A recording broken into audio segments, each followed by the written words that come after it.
One evening about 8 years ago, it was pouring outside and we got a call from an elderly woman. She called in and said that she was hearing footsteps in her house and she thought there was a ghost inside. She regularly heard the sound of someone walking upstairs, but she lived alone. We went just to check it out and make sure everything was okay. She stayed on the line with the 911 operator because she was frightened.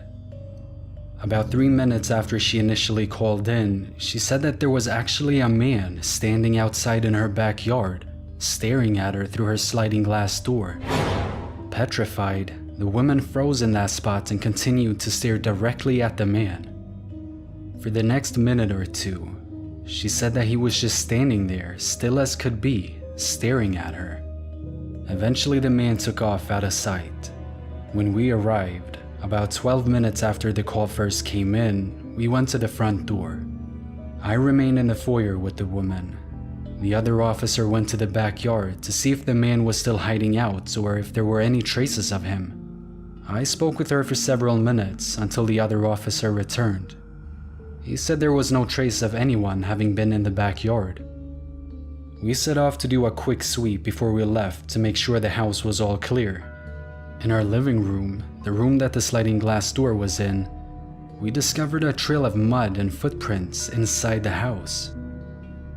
I asked the woman if she'd been outside at all that day or if anyone had been over to visit her.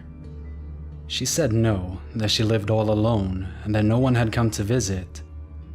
The woman was very old, probably around 85, and had very poor eyesight and was hard of hearing, as elderly people tend to be.